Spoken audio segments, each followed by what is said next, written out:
Assalamualaikum warahmatullahi wabarakatuh.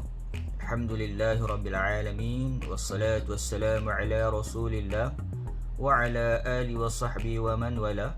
Alhamdulillah, para pelajar tahun 2 yang Ustaz kasihi sekalian, kita telah pada minggu yang sebelum ini kita telah belajar tentang adab-adab kita dengan ketika membaca Al-Quran, dan kita telah membacakan tajuk yang berkenaan dengan Al-Quran ini, yang mana kita katakan yang sepatutnya menjadi amalan kita pada setiap hari.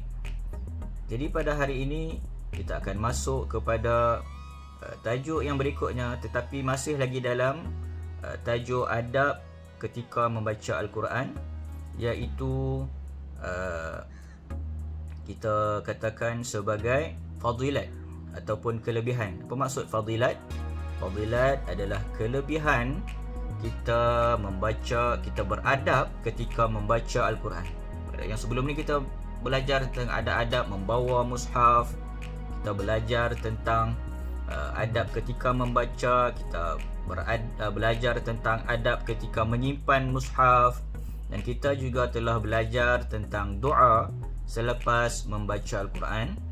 Jadi pada hari ini Ustaz akan masuk kepada tajuk fadilat.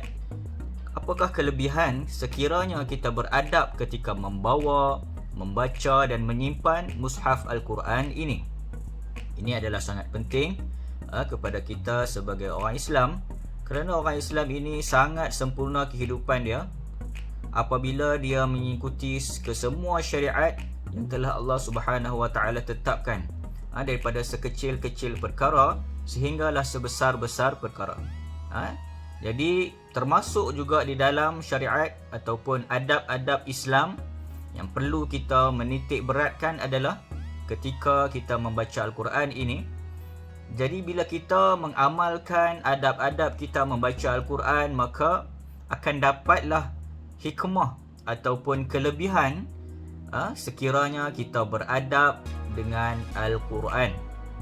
Baiklah, para pelajar tahun 2 sekalian boleh membuka buku teks pada muka surat 40 untuk kita meneruskan pelajaran kita pada hari ini. Baiklah, yang pertama, kelebihan jika kita mengamalkan adab kita dengan Al-Quran, kita akan mendapat keberkatan hidup.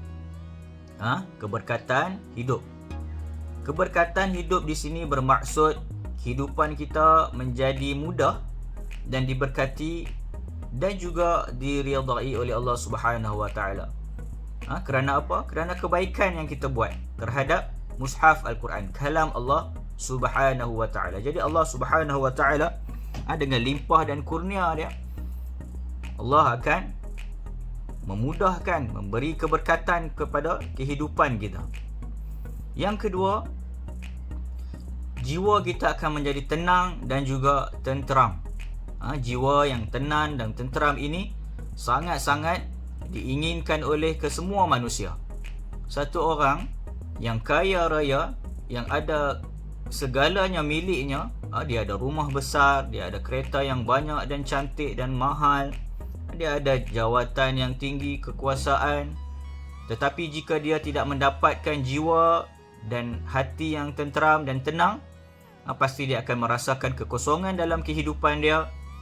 Tetapi ajaibnya kehidupan seorang Islam, seorang Muslim, walaupun dia bukanlah orang yang kaya, dia hanyalah orang yang biasa-biasa sahaja, tetapi disebabkan amalan kehidupan dia berteraskan Islam, berteraskan syariat Allah Subhanahu Wa Taala, maka Allah Subhanahu Wa Taala yang akan mencampakkan rasa ketenangan dan ketenteraman dalam hati dan jiwa dia.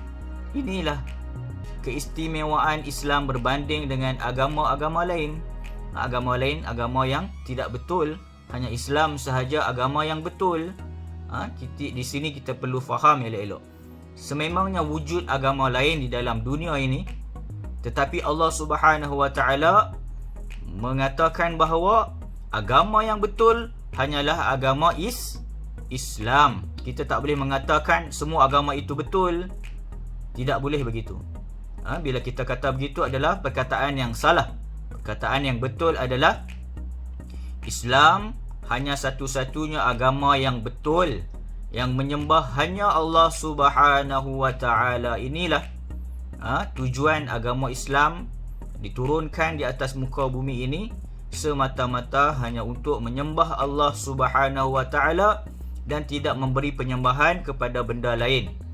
Jadi disebabkan kita melakukan hal ini, di dalam konteks kita menyembah hanya Allah, kita akan menuruti segalanya tentang syariat yang Allah turunkan, termasuklah dalam beradab dengan kalam Allah, dalam beradab dengan Al-Quran. Jadi siapakah yang mengawal hati-hati manusia? Yang mengawal hati-hati manusia bukanlah kereta yang besar. Yang mengawal hati-hati manusia bukan kemewahan. Yang mengawal hati-hati manusia bukan kesenangan hidup, tetapi hanya Allah Subhanahu wa taala yang boleh membolak-balikkan hati kita, memberikan rasa gembira kepada kita, memberikan rasa sedih kepada kita. Semua ini datang kepada Allah, daripada Allah Subhanahu wa taala. Kerana itu juga Islam mengajar kita untuk selalu berdoa kepada Allah Subhanahu wa taala, di samping kita mengamalkan adab-adab yang telah dituntut seperti adab dengan Al-Quran ini. Kita juga dituntut untuk sering berdoa kepada Allah Subhanahu wa taala, meminta untuk hati kita ditetapkan di dalam kepada jalan yang lurus. Kita baca doa selepas solat, ya muqallibal qulub sabbir qulubana ala dinik wa ta'atik. Wahai Tuhan kami, wahai Allah yang membolak-balikkan hati kami, tetapkanlah hati kami dalam agamamu, kan? Dan juga jalan yang kebenaran, kan? Tidak kepada jalan-jalan yang serong ataupun jalan-jalan kesesatan. Inilah istimewaan Islam. Allah Subhanahu wa taala yang akan mencampakkan ketenangan dan ketenteraman dalam hati-hati kita. Tak ada benda lain. Ingatlah. Jadi bila kita ada masalah yang menggusarkan hati kita, kita rasa tak sedap hati, kita minta bantuan kepada Allah Subhanahu wa taala. Allah Subhanahu wa taala beritahu dalam Quran, wasta'inu bis-sabri was-salah, dan mintalah pertolongan dengan sabar dan solat, kan? Bukannya Allah SWT suruh kita, bila ada masalah dengar lagu, bila ada masalah cari hiburan-hiburan lain. Kalau orang kafir tu, bila ada masalah dia akan minum arak, kan? Bila ada masalah dia buatlah benda-benda yang bertentangan dengan syariat Islam. Ini semua tak betul. Ketenangan ataupun keseronokan yang dia dapat itu hanyalah sementara sahaja. Disebabkan dia hilang kawalan waras akal dia. Sebab minum arak, akal dia tak akan berfungsi dengan elok. Tapi Islam mengajarkan kita untuk menghilangkan keresahan hati, menghilangkan kesedihan, hanyalah apabila kita dapat kembali kepada Allah Azza wa Jal, berdoa kepada Allah, bertaubat kepada Allah, minta Allah bantu kita dengan sabar. Kita mesti bersabar menghadapi ujian, dan juga kita solat kepada dia, menyembah hanya Allah. Jadi Allah Subhanahu wa taala akan kasih dan cinta kepada hamba-Nya yang begini, maka dia akan menenangkan diri kita, menenangkan jiwa dan hati kita. Inilah keadaan seorang Islam, sangat berbeza dengan bukan Islam. Jadi perhatikan betul-betul pada kelebihan yang kedua ini. Baik, fadilat yang ketiga adalah memahami dan menghayati ayat-ayat yang dibacakan, kan? Bila kita beradab dengan Al-Quran ini, Allah Subhanahu wa taala akan memudahkan kefahaman kita terhadap apa yang kita baca daripada Al-Quran. Contohnya kita baca dalam surah Al-Fatihah, ihdinas siratal mustaqim, tunjukkanlah kami jalan yang lurus. Apa itu jalan yang lurus? Jalan agama Islam ini. Jalan agama Islam ini sahaja satu-satunya agama, jalan yang lurus, yang betul. Ini kita akan faham apabila kita beradab, kita membaca Al-Quran dengan penuh adab. Allah Subhanahu wa taala akan memahamkan kita, dan kita akan dapat menghayati ayat-ayat Al-Quran ini, dan kita mengamalkan dalam kehidupan kita sehari-harian. Kemudian kelebihan yang keempat, kita akan mendapat syafaat. Apa itu syafaat? Syafaat itu adalah pertolongan. Al-Quran, kalam Allah ini akan memberi syafaat kita kepada kita di dalam kubur lagi. Dalam kubur lagi. Orang yang rajin baca Quran, kuburnya akan menjadi seperti taman-taman syurga. Tapi yang memberi syafaat ini siapa? Disebabkan amalan kita suka membaca Al-Quran, beradab dengan Al-Quran ini. Siapa yang memberi syafaat? Pastilah Allah Subhanahu Wa Taala yang akan memberi pertolongan kepada hambanya yang soleh, yang baik, yang selalu baca Al-Quran, yang beradab dengan Al-Quran. Inilah pentingnya kita beradab dengan Al-Quran. Bila dikatakan kubur kita menjadi seperti taman-taman syurga, dia tidaklah boleh kita gambarkan dengan fikiran, akal fikiran kita. Tetapi di dalam hadis ada diceritakan orang-orang yang soleh ini yang Allah jadikan kubur mereka ini seperti taman-taman syurga adalah dia dah dapat bau syurga lagi dalam kubur. Dan syurga dan kubur dia akan jadi luas, seluas mata memandang, kan? Seluas mata memandang ini maksudnya jika kita dapat melihat daripada tempat kita berdiri, sehinggalah apa yang boleh kita lihat itulah keluasannya. Tetapi apakah keluasan sebenar di dalam kubur itu? Wallahu a'lam. Hanya Allah Subhanahu Wa Taala yang mengetahui. Tapi mengikut apa yang Nabi SAW ceritakan, begitulah. Bermakna sangat luas. Jika orang yang baik-baik, yang soleh, yang solehah mati ataupun meninggal dunia dan masuk dalam kubur, Allah Subhanahu Wa Taala akan jadikan kuburnya seluas mata memandang, seperti taman-taman syurga. Raudhatun min jannah, kan? Taman-taman syurga. Ini janji Allah Subhanahu Wa Taala. Kita yakinlah dengan janji Allah Subhanahu Wa Taala. Allah Subhanahu Wa Taala pasti tidak akan menipu hamba-Nya. Jadi bila kita berbuat baik ini tidak sia-sia.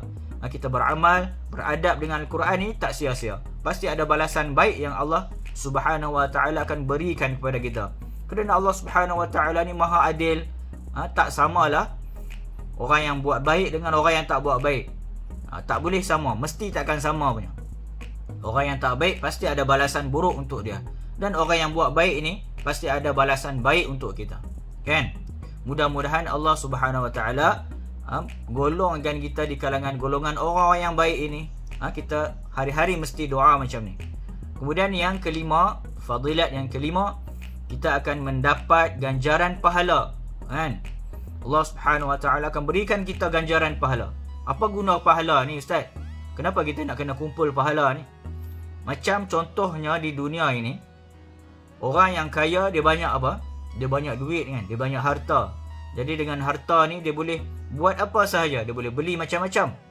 Dia dapat kesenangan hidup di dunia ni. Tetapi pahala adalah mata wang di akhirat kelak, kan? Jika pahala kita banyak, kita akan dapat macam-macam dekat akhirat nanti, kan? Kalau kita tak ada pahala, macam mana kita nak buat apa-apa? Allah SWT takkan bagi apa-apa kat kita sebab kita tak ada pahala, kan? Sifir mudahnya begitu untuk kita faham apa fungsi pahala ni, kan? Allah SWT akan bagi pahala sekiranya kita berbuat baik. Contohnya seperti mengamalkan adab-adab dengan mushaf Al-Quran ini. Jadi para pelajar yang Ustaz kasihi sekalian, Ustaz harap kamu semua memahami apakah fungsi ataupun kelebihan-kelebihan kita beradab dengan Al-Quran ini. Sangat besar ganjarannya. Pasti tak akan rugi bila kita berbuat baik dengan Al-Quran. Kita mengagungkan Al-Quran kerana Al-Quran adalah kalam Allah Subhanahu Wa Taala. Tuhan Allah yang menciptakan kita semua. Pastilah ada kelebihan dan kebaikan di situ. Yakin? Kamu semua dan Ustaz mesti yakin dengan perkara ini. Jadi Ustaz harap untuk hari ini kamu faham tajuk yang kita belajar. Dan bagi pelajar tahun 2 ini, pada muka surat 40 dalam buku teks, Ustaz harap kamu dapat salin nota berdasarkan apa yang telah kita belajar pada hari ini. Buat nota itu dalam kemas dengan cantik seperti yang dalam ada buku teks, kan? Kalau siapa yang nak tiru dalam buku teks boleh, dia nak color cantik-cantik, kan? Ataupun dia nak buat macam cara lain, kan? Dia tak nak buat bulat-bulat Macam tu. Dia nak buat petak ke, dia nak buat 3 segi, nak buat love ke, boleh, tak ada masalah. Buat sesuatu nota yang menggembirakan hati kita, yang boleh kita menjadi rujukan kita pada masa hadapan, kan. Bila-bila masa nanti kita nak baca balik buku nota kita, mudah dah kita nak baca. Sebab apa?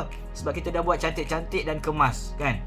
Semua perkara yang kita buat ini ada kelebihan dia untuk diri kita sendiri, bukan untuk orang lain sebenarnya. Baik, Ustaz harap setakat itu dulu pada hari ini.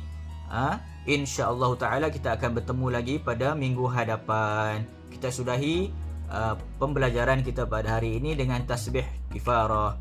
Subhanakallahumma wa bihamdik, asyhadu an la ilaha illa anta, wa nastaghfiruka wa natubu ilaik. Assalamualaikum warahmatullahi wabarakatuh.